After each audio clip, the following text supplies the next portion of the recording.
أعوذ بالله من الشيطان الرجيم بسم الله الرحمن الرحيم الحمد لله رب العالمين السلام عليكم ورحمة الله وبركاته mbokk yi nga xamanteni ñi ngi suivre la SSP TV ma ngi leen di nuyu bu baax di leen ziyaara di leen jox seen wàcc waaye li ngeen tàmm di am saa su nekk ci sihru ramadan al mubarak muy seen émission waxtaanu koor macha allahu taala Seyda Coumba Sall di ci ànd ak yéen saa su nekk waaye nee naa leen incha allahu taala du ma ci wér mukk ndax dama ci ànd ak samay kàngam ku ci mel ni oustaz Issa Diop maa ngi leen nuyu bu baax di la ziyaara jox la sa wàcc waay. aleykum salaam wa rahmatullah soxna Coumba ñu ngi leen di ziyaar bu baax ci koor gi di nuyu say téléspectateur di leen ziyaara. jërëjëf oustaz macha allahu taala li ma leen ko waxee rek ca njëlbeen tey nag ñu fas yéene indi oustaz li nga xamante ne mooy lu am solo muy nuzulul quran oustaz dafa développé ñu ci loolu. alhamdulilahi rabbil alamin wasalaatu wasalaamu ala ashrafil xalq ala ashrafil xalq sayidina muhammadin sallallahu alayhi wa sallam wa ala alihi wa ashaabihi ajmain téléspectateurs yi ñuy seetaan ñu ngi leen di nuyu di leen ziyaara di am kontante ci dellusi bi ñu dellusi waat ci école koor ànd kook suñu mbokk bi nga xam ni moo présenté sujet bi ñu war a waxtaane léegi te mooy soxna Coumba posé na question bu am solo te mooy ñu dellusi ci nuzulul quran al quran naka la wàcce ci yenn étape ci la wàcce ci Seydina Muhammad sallallahu alayhi wa sallam xam nga ñu bare dañu yaakaar ni alquran dafa wàcc jumlatan waxida dafa wàcc benn étape rek ñu commencé ko bàqara di ko tari ba minal jinnati wan naas or que alquran wàccewul noonu dafa wàcc ci 3 étapes étape bu njëkk bi kàddu yu sell yooyu jógee ci borom bi subhanahu wa taala war a wàcc Seydina Muhammad sallallahu alayhi wa sallam dafa wàcc ci étape bu ñuy wax al lawxul mahfuz lawxul mahfuz mooy tableau bi nga xam ni ci la yàlla affiché mboolem aqdaar yi maanaam mboolem dessin yi war a am ci àdduna war a concerner suñu àdduna bi ak àllaaxira ak fi ñu jëm ak lu concerné dundu ñi ko dëkke mi ngi ñu affiché ca lawxu ba waaye ci même lawxu boobu ci la ñu jëkk a exposé alquran pour ma wax ko ci langage yu jamono ñu mën ko comprendre yàlla dafa jël alquranul karim exposé ko ci benn espace bu ñuy tuddee lawxul mahfuz bi mu jógee ci état bu lawxul mahfuz yàlla jëlaat alquran boobu ci lawxu bi exposé ko ci beneen étape muy fu ñuy tuddee baytul izza te mooy as-samaa ad-dunya nekk néeg bu tedd ndax lu tedd lañ fa denc muy alquranul karim bu dee bi ma njëkk a wax sànq ci lawxul mahfuz moom la alquran naan innahu la quranun karim wala sax ca beneen aaya ba innahu huwa quranun majid fi lawxin mahfuz bu dee ci deuxième étape bi ma tudd afwan ñu baal ma bal huwa quranun majid laa wax fi lawxin mahfuz yàlla nee na alquran daf di téere bu tedd boo xam ni maa ngi ko wàccee ci allawxul mahfuz bi mu ci jógee nag ci lañ ñëw ci baytul izza boobu te mooy deuxième étape bi muy guddig laylatul qadr yaakaar naa ñu ngi ciy ndokkeel ñépp ndax ñi ngi jëm ci semaine laylatul qadr xam naa jombul dinañ ci ñëw ci kanam insha allah yàlla jëlaat livre boobu ci baytul izza bi xam ni moom moo wàcc ci guddig laylatul qadr muy téere boo xam ni la daloon yonent bi keroog bi muy rañaan sallallahu alayhi wa sallam ci ni mu feesa dell ci nubuwa xam ni poids leer bi mu amee bu yàlla réduirul woon leeru Seydina Muhammad ba mu mën a am compatibilité ak espace yi muy jaar kon keroog puissance su yenent bi dina basculer planète bi. ndax lan ñu basculer planète bi oustaz. parce que ni yenent bi toll moo tax. parce que alquran ji ni mu feese ci lawxul mahfuz xam ni lawxul mahfuz bi xam nga ci xissiyan dañu ni fa la alquran wàcc mais maanawiyan yenent bi moo nekkoon ci lawxul mahfuz ba war gis ku mel ni Seex Alxaaj Malik bi muy julli ci yenent bi ni salli ala lawxika al mahfuz al ashraf min kulli al xalaiq parce que yenent bi mooy lawxul mahfuz xaqiqatan ndax secret alquran bi ci lawxul mahfuz mooy Seydina Muhammad sallallahu alayhi wa sallam kon puissance boobu bu jógee ci étape boobu war a jëm ci étape bu laylatul qadr maanaam ñu war ko wàccee ci guddi laylatul qadr ci baytul izza bu yàlla réduirul puissance su lumière bi dina basculer planète bi moo tax summa danaa fatadallaa nam xewe woon ca rañaan ga noonu la xewewaate ci même étape bi nii biñ jógee ci étape boobu nag ci la yàlla jëlaat alquran bi ci baytul izza téléchargé ko ci xolu yenent bi sallallahu alayhi wa sallam. nu mu ko ci téléchargé très bien ci laay ñëw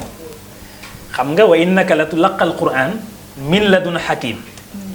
yàlla nee na ko maa la téléchargé alquran parce que nit bu fekkente ni waajaluñ ko ci niñ ko war a waajale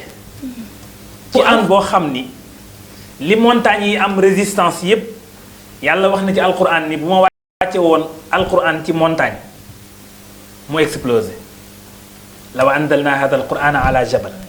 la raaytahu xaashian mutasaddian pour lan min xashyatillah kon su ko waree wàccee ci ku ñuy wax muhammad sallallahu alayhi wa sallam faaw mu waajal ko moo tax ci lay dellusee ci laylatul qadr boobu bala ma continuer ci baatu kii bi ñëw ma ci laylatul qadr en tant que mais ci puissance su alquran boobu ak lu tax mu wàcc ci guddi googu ak yi ci daje xam nga yàlla dafa waajal ci biir këram ñaar. muy ban ak ban oustaz. jànq bu ñuy tuddee alquran. ak waxambaane bu ñuy tuddee muhammad sallallahu alayhi wa sallam waajal jànq bi ba mboolem ulumul awwalina wal axirin yi mu war a dajale te mooy xam-xamu ñu njëkk yaak ñu mujj ya yépp yàlla dugal na ko ci livre boobu noonu bi mu paree mu waajal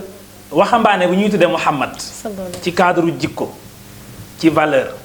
ci xam-xam ci yépp mais yàlla toog fa mu toog yëg ni jànq bi ñuy tuddee alquran amul benn waxambaane ci àdduna bu ko mën a denc budul waxambaane bi ñuy tuddee muhammad moo tax yàlla jël jànq bi may ko muhammad sallallahu alayhi wa sallam waaye biñ ko waree jox séet bi nag te séet bi tombee guddig laylatul qadr yàlla wax malaaka yi pour ñu gungeel ko séet bi moo tax tanazzalul malaaikatu war ruuxu fiiha bi idni rabbihim min kulli amr salaamun hiya hattaa matla'il fajr macha allah kon ci cadre boobu gis nañu façon bi yàlla defee alquran téléchargement ci Seydina Muhammad sallallahu alayhi wa sallam kon en résumé étape bu njëkk bi lu yàlla di jàngale mooy yonent bi sallallahu alayhi wa sallam moom la doon waajal ci lawxul mahfuz pour li mu war a yanu te mu nekk puissance lumière war a nekk ci siècle de la lumière al asru dahabi lil islam war a indi message boo xam ni message bu intemporel la ba pare universel kon yi ci war a daje d'abord nañ commencé ak Muhammad ci étape bu njëkk damay lawxul mahfuz étape bu ñaareel bi Muhammad moomu ko mais julli di ñoo ko moom. lu tax Muhammad moomu ko julli di ñoo ko moom. parce que bu yàlla xëyoon rek jële ko ci lawxul mahfuz rek wàccee ko ci ñun bu ñëwee kenn du àttana alquran moo tax yàlla dugal ko ci deuxième étape bi ci guddi laylatul qadr ñuy xool xasbal xawaadis ak événement yi bu ci ne li concerné jullit ñu jël ko benn par benn mën ko jox moom la ko sax ku faaru màkk yi doon wax naan lawlaa nuzila hada al quran jumlatan waxida yàlla ni ko déedéet kadalika li nu sabbita bihi fuaadak warattalnaahu yàlla ni duma ko wàccee noonu kese rek mu nekk benn say mais dama koy télécharger ci sa xol bu ko defee nga di ko jàng ci ay étape pour ñu mën ko jariñoo troisième étape bi yeneen bi moomu ko julli di moomuñu ko. ku ko moom humanité. parce que yàlla dafa bëgg alquran bañ a nekk message boo xam ne dafay forcer nit ñi comme li xew tey ci àdduna xam nga tey dafa am lu ñuy tuddee nouvel ordre mondial. seeni loi ak seeni tëral dañ koy imposer àdduna bi dañ koy imposer réew yu mag yeeg yu ndaw yi mais alquran façon dialectique bi muy waxe dafay nekk message boo xam ne dafay convaincre ki muy waxal étape par étape dafa bëgg mu nekk li boroom communication yi tuddee fannul iqna l'art de convaincre moo tax yàlla di ko wàccee jamono bu ne ñu ne ko yasalunaka an nangam yenent bi ñëw répondre ci question de l'heure yi étape par étape bu ko defee ñi xamul woon l'islam mën ko découvrir étape par étape pour mën a comprendre loolu kon en résumé ñetti étapes yi bokk na ci philosophie bi tax yàlla wàccee ko noonu naa bu fekkee amaan nga question wala soit ñu continuer ci lancé bi. macha allah oustaz foofu man am na tuuti question bu ma la bëgg a laaj parce que souvent da ngay gis ñi nga xamante ni dañuy wax ci alquranil karim maas yeeg ñu ki ko tomboo affaire yooyu mais su fekkente ni dañuy dugg ci ki maas alquranil karim moom kan la. waa xëy na loolu sax dañu bëggoon ñëw ci deuxième partie bi bu ñu ñëwee ci jamono Quran pour mu bañ a jaxasoo ak li ñu bëgg a expliquer. mais du tee dinañ ci ñëw incha allah. xam nga d'abord ci alquran avant ñu koy maas ka tomb d'abord dafa jëkk a nekk kaamil. mu nekkee kaamil. très bien dafa nekk kaamil boo xam dafa composé wu ci 114 suura moom ngeen tuddee 114 saar am na sax ñu wax ni 113. parce que kon werante foofu daf ci am. daf ci am parce que ñu bari dañoo bëgg a jël sóoratu tawba damay baraa taf ko ci sóoratul anfal ndax amul basmala. loolu benn werante la ci ulamaul muslimin mais amul solo li ci am solo mooy 114 saar la parce que même bu baraa amul basmala yàlla indi na beneen basmala ci biir beneen saar boo xam ne am na ñaari basmala boo demee ci sóoratul nam la ca biir saar ba muy raconter histoire Suleymaan ak Balqis mi ngi expliqué wa innahu min Suleymaan wa innahu bismillahi arrahmani irrahim allaa ta'udu alayya wa atunu muslimin kon 114 saar la nekk 6662 wala 6666 versets am na nag ñu indi 6632 loolu itam ci werante la waaye itam di téere boo xam ni boo jëlee saar bi ci gën a gudd mi ngi nekk 286 aaya muy suratul baqara moo gën a gudd ci alquran saar bi ci gën a gàtt nekk 3 aaya mooy ban. mooy inna a'taynaaka al-kawsar fasalli li rabbika wanhar inna shaani'aka huwal abtar yàlla jël 86 saar wàccee ko Makkatal Mukarram jël 28 saar wàccee ko Madinatul Munawwar mu nekk livre boo xam ni maa farratnaa fil kitaabi min shay yàlla nee na fàttewuma ci dara bàyyiwuma ci dara waaye gis nga boroom xam-xam yi surtout ñiy yëngu ci ulumul Qur'an ci seen yitte dem nañ ba wax ñu ñaata xaraf ñoo nekk ci kaamil bi. loolu moom oustaz dina xaw a kii dina xaw a metti. waaw yitte la rek parce que itam yàlla mooy wane. boppam ci alquran xam nga livre yi ko jiitu comme tawraat ak injil. daanaka mën naa la wax ne la injil yonent Yàlla Isaa rek moo ko mokkaloon 12 apôtres yi ko wër kenn mokkalu ci injil. le 10 commandement bi ngay dégg te mooy tawraat Muusa ibn Imraan kese moo ko mokkal ñi waroon Moïse kenn mokkalu ko ci mais alquran yi laataa yonent bi di fi jóge ci kutaabul wax yi mën nañ la limal ay dizaines yoo xam ne mokkal nañu alquran à travers ñoom ci la ñu jaar ba def alquran ni ñu ko def ba tey boo doon wax ñi mokkal alquran ci àdduna bi kenn xamul ñaata million la ci ay nit kon loolu bokk na ci particularité alquran kon nombre xaraf yi mi ngi nekk 323 670 xaraf. macha allah. mooy nombre xaraf yi nekk ci kaamil la ko commencé ca tombu baaba ca bismillahi rahmaani rahim ca fatiha ca kaw. ba ci minal jinnati wan naas siin bi nga xam ne ci la terminé alxuraan ci baa la départ jeexee ci siin minal jinnati wan naas. ba ci tomb yi ñuy tomb comme bismillah. baa boobu am tomb am ci suuf noonu tomb bi. arrahim yaa bi am ñaari tomb. ba ngay ñëw ca saar ba ca mujj boo compté nombre tomb yi ñëw ci alxuraan yépp dafay nekk 115 030 tomb ñëw na ci alxuraan nga jël nombre xaaj yi nga xam ne ci la ñuy xaaj kaamil bi xam ni par ñaari hizib la ñuy boole mu nekk benn xaaj alquran nekk 30 hizib. nu mu nekkee 30 hizib. parce que par ñaari hizib ngay boole la commencé ca baqara ca alif lam mim zalikal kitab ba ngay war a yeggi ca tilka rusulu faddalna ba'dahum ala ba'd xam nga foofu ñaari hizib la ñaari hizib yi lañ jël boole ko mu nekk benn xaaj kon boo calculer lépp comme 60 hizib la day nekk 30 ajza kon daal ci tënk yooyu bokk na ci yi ñu doon résumé ci alquran ci globalité ak ni mu toll ñu xam ni livre la boo xam ni yàlla fàttewu ci dara. macha allah. ok.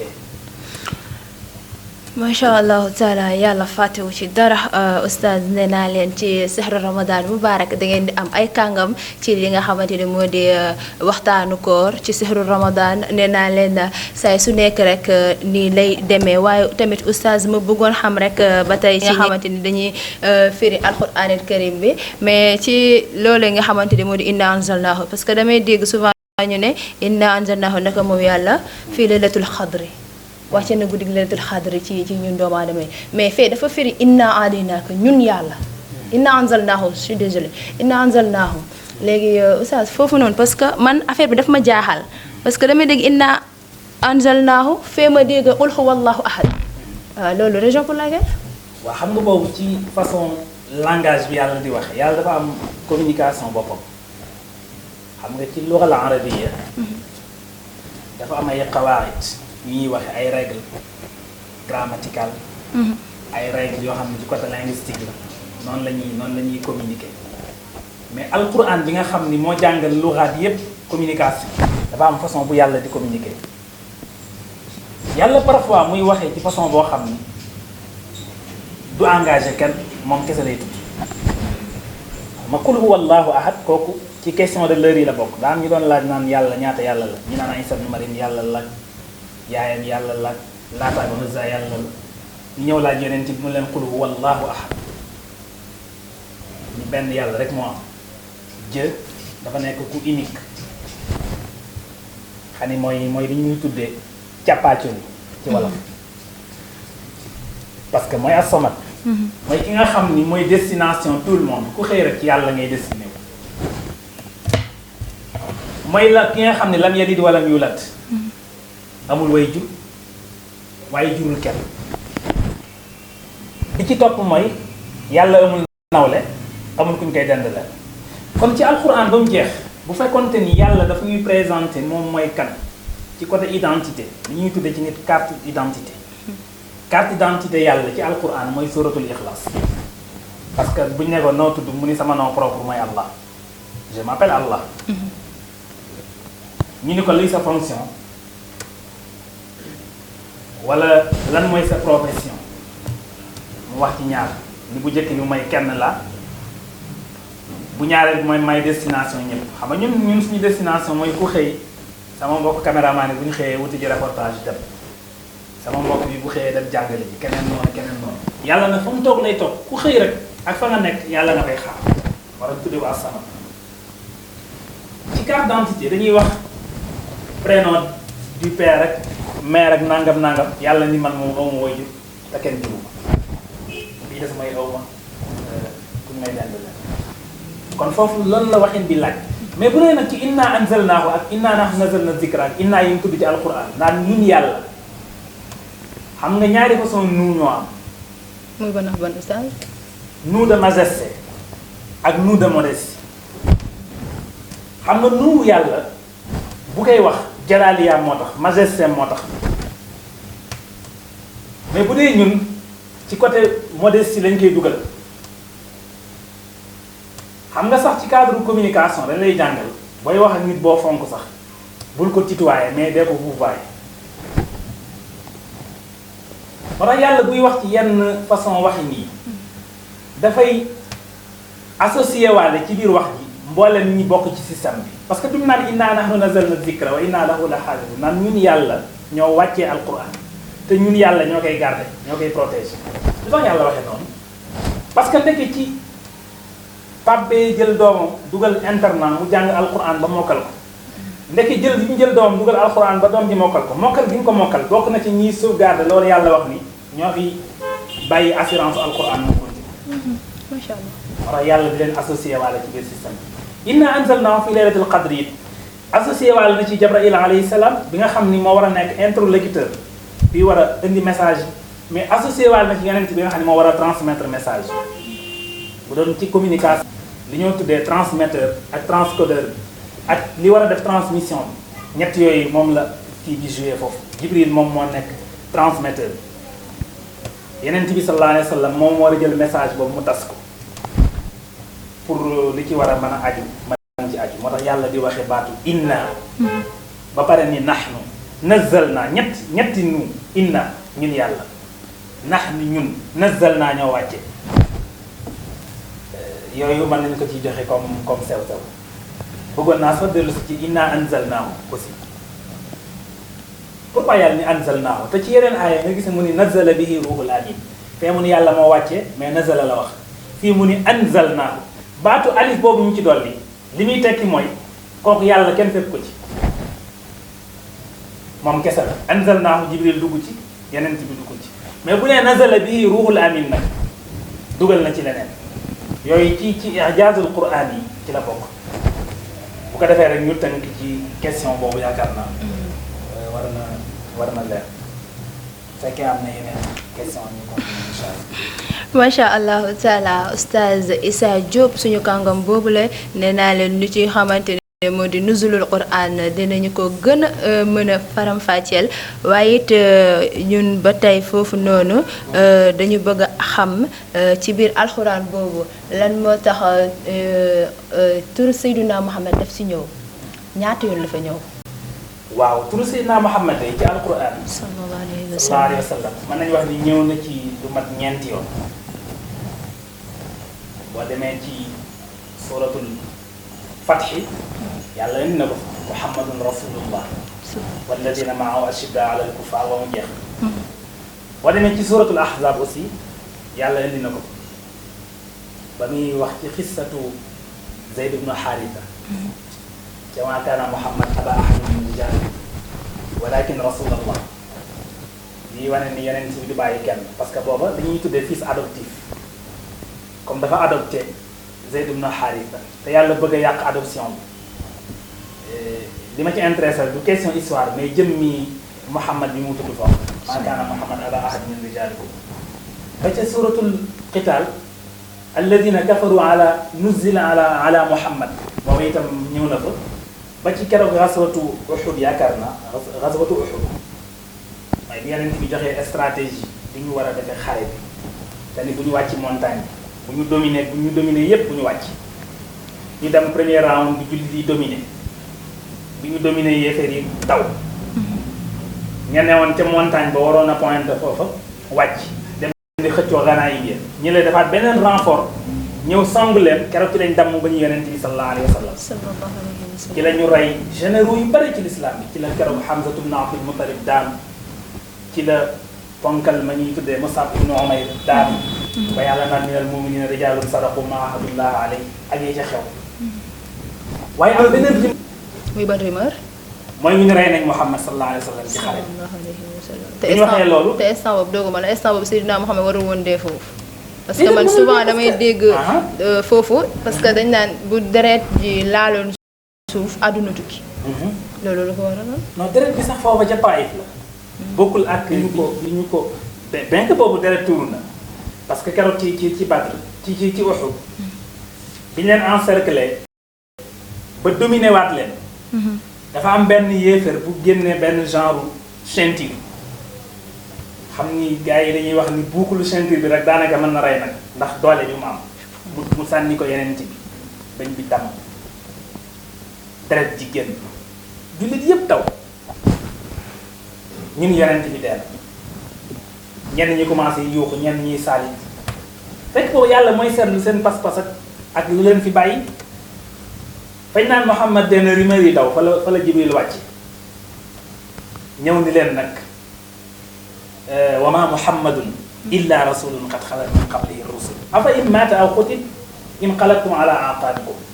wa man yanqalib ala aqibayhi falan yadurra allaha shay'an wa sayajzi llahu shakirin yàlla ni leen yaakaar naa ni tolluwuñ ci moment bu ñuy poser question naan Muhammad dee na mu ne bu Muhammad dee sax après lan la lu xew xanaa Muhammad nekkuloon yonent bu yàlla yónni rek ba warul dee keroog yàlla mi ngi bëre régler beneen problème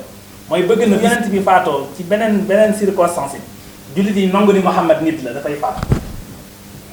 xam am na ñoo xam ne waxuma Muhammad sax waaye yaakaar nañu seen sëriñ sax warul faatu.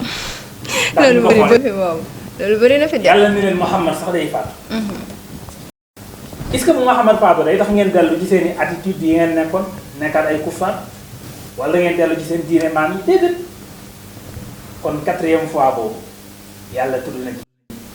turu Muhammad sallallahu alayhi wa sallam. tudd na ci yeneen tur nag mais yooyu du turu Muhammad ay yaa ayyuhan nabi lima tuharrim yaa ayyuhar rasul yaa ayyuhal muzammil yaa ayyuhal mudaththir yooyu yëpp turu Seydina Muhammad sallallahu alayhi wa sallam. kon daal ci tënk. yooyu mën nañu ko ci joxe comme ay exemple. macha allah. macha allah taala oustaz Issa Diop suñu kàngam boobu yal na yàlla barkeel ci barke Seydina Muhammad sallallahu alayhi wa sallam waaye yàlla ñun jigéen oustaz maa ngi jiw maa ngi jégalu waaye oustaz ñun jigéen yàlla daf ñu jagleel li nga xamante ne bi moo di ay saar maanaam gis nañu souvent jigéen ñi dañuy bëgg yombal benn affaire ci ñoom. maanaam souvent dañ naan jigéen mooy ki nga xamante ni warul def lii warul def la benn waya lañ koy jàppe or que jigéen te la benn monde la boo xamante ni moo mën a téye njaboot wala moo mën a kii mais damay gis ñu ne dañoo jagleel ay saar yooyu yan la. waaw ci alquran. ak aussi lu tax yàlla wàcceel ñu ay saar. très bien xam nga yàlla dafay wane rôle jigéen ak importance am ci société bi. moo tax man sax ci sa question lay profité répondre ci benn question ndax dañuy koy faral di poser ci suñu société ñuy dundinu Occident dañuy faral di revendiquer naan jigéen ñi amuñu seen àq ak joxuñu leen seen droit égalité. mooy àq ak yelleef bi ñuy wax rek àq ak yelleefu jigéen ak nangam. or que lii problème bi mooy dañuy jàngul seen histoire jànguñu seen bopp. lan mooy suñu histoire seen histoire mooy dem. avant l'islam ñépp a leen xañoon seen i droit parce que jigéen benn considération la ñu amoon ci moom mooy bu juddoo di jigéen ñu gas ko suul parce que gàcce la ci société loolu la jaahil yi jàppoon wala bu màggee duñ ko jox benn considération boo ko waree takk doo ko laaj xalaatam da ngay ñëw takk ko bu la neexul nga fase ko te boo ko fasee keneen dootu ko takkaat miraas du ca doon amul kàddu ci société bi ñu gaafal ko bi alquran ñëwee di mu jëkk a réglé mooy wa idal mawudatu su'ilat bi ayyi dhanbin qutilat xale yu ndaw yi ñuy rey c'est parce que jigéen lañ lan lañ def ban crime lañ def nañ ma indi l'explication mën ñu ko indi wa idha bushira ahaduhum bil unsa dhalla wajhuhu muswaddan wa huwa kadhib yàlla ni pourquoi bu seen soxna yi ëmbee ba nekk état de grossesse war a accoucher bu ñu leen informé ni mi ngi am doom ngeen ñëkkal seen kanam di xalaat yi est-ce que du indi jigéen parce que dañ ko jàppee garçon manqué. mbaa du looloo waral échogramme yi ñuy gis ci tubaab yi. bien sûr ñoom sax dañ ci def yu gën a yéeme parce que avant l'islam di ñëw demoon nañ ba jàppee jigéen comme bàyyi comme mala. ku kenn dul concerté wu ku kenn dul associé ci dara ba jàppee ko sax. ne pion cheytaane rajim yàlla ñëwee nag ci alquran li mu jëkk a réglé. mooy góor ak jigéen xàmmeewu leen yàlla xamul question de sexe sexe masculin yàlla xamu ko sexe féminin yàlla xamu ko xamal la kan la xam un homme man amila salihan min dakarin aw unta wa huwa mu'min yàlla croyant la xam bi ñu des mooy sur le plan mystique bu dee parité l'islam amu ci problème parce que innal muslimina wal muslimat jàng nañ yàlla nee na mystiquement spirituellement góor ak jigéen amuñu différence ci man parce que ku góor bu gëmee yàlla ku jigéen gëm yàlla ma bokk lu ma leen di fay ku góor bu wooree ku jigéen bu wooree ci tënk rek ba ca wal qaanitina wal qaanitaat ba ca wal zaakiriina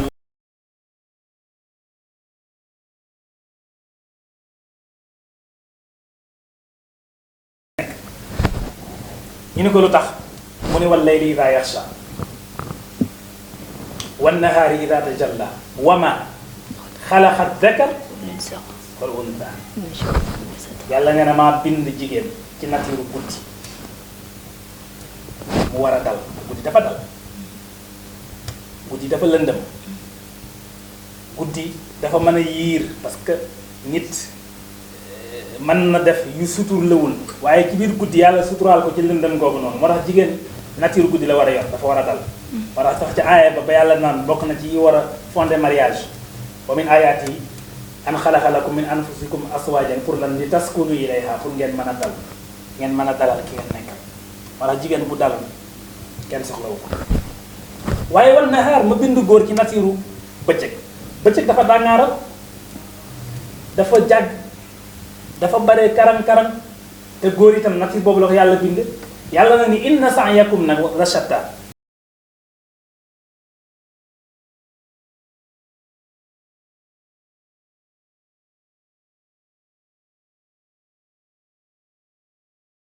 parce que avant 8 mars di ñëw Sayyidatuna Umu Salama revendiqué na jigéen ñi ba alquran wàcc parce que Umu Salama dafa toog ci néegu Aïcha di mooñ fekk booba jigéen ñi jullit yépp xam ko ni ko lislaam na wax ci jigéen alquran na wax ci jigéen parce que toolu xare yi góor ñay jiitu jàkka yi góor ñaay nekk ilimaan yi bu dee miraas yi góor ñaar jigéen benn lima lim ba mu jeex naka la yeneen ci bi sallallahu alayhi wa sallam sallallahu alayhi wa sallam wa Aïcha rek Umu Salama leget gi mu doon mooñe mu sànni leget ni ko alquran seddul jigéen dara yeneen ci bi xaw a jaaxle mais buy tontu bëggul jiitu yàlla ci moment boobu ci la yàlla wàccee aaya wax ni waxal yeneen bi ni ko innal muslimina wal muslimat aaya boobu ci Umu Salama ñoom la wàcc wal mu'minina wal mu'minat pour wane ni kon question de 8 mars xëy na femme occident ñoom ñoo ko soxla ñoom ñu xamul l'islam mais ñun en tant que ay jigéeni musulman ñi xam l'islam soxlawuñu ko moo tax bu ñu dellu see ci alquran yàlla jël saar tudde ko suratul nisa surat la femme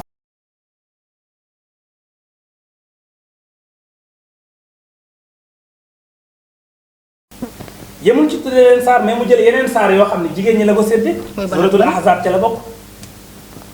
suratul ahzab ayat mi doon wax sàng ca la nekk ca la aussi wazkurna ma yutla fi buyutikunna min ayatillah wal hikma nekk ak yeneen ayat ya ca la yaa nisa annabi lastunna ka ahadin min nisa nekk ba ci recommandation yi ñu wax jigéenu jullit comportement bi mu war a amee ci langage am ci accoutrement ci habillement ci yépp fa la ko yàlla résumé yaa ayyuhan nabi qul li azwajik wa banatik wa nisaa'il mu'minin yudnina alayhinna min jalabibihin parce que dalika adna an yu'raf ba ca biir waqarna fi buyutikunna bu naan femme au foyer l'islam leen ci jiitu yàlla nee na jigéen dañu resté ci kër yi pour gérer ñu foyer bi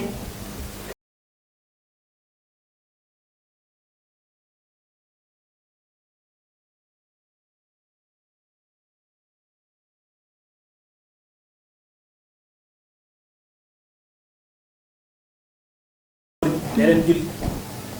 wa atina zakat da leen génne azak wa atina allaha wa rasulahu bu leen kenn ëppale ci cause l'islam bi yooyu yépp yàlla di ko wax jigéen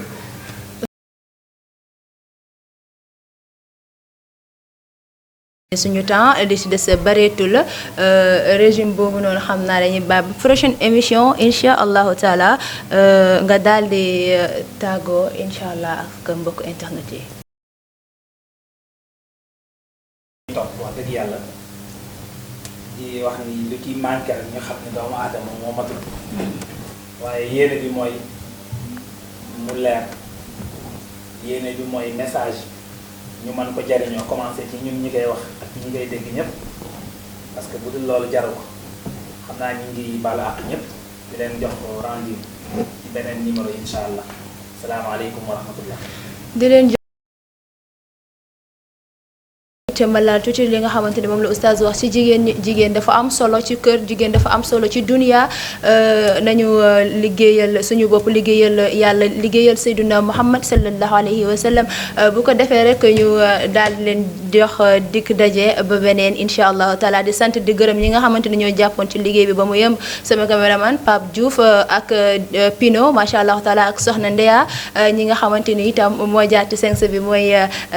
Fatou Diouf macha allahu taala yal na yàlla barkeel ci barke sayduna muhammad sallallahu alayhi wa sallam wasalaamu aleykum wa rahmatullahi taala wa barakatuh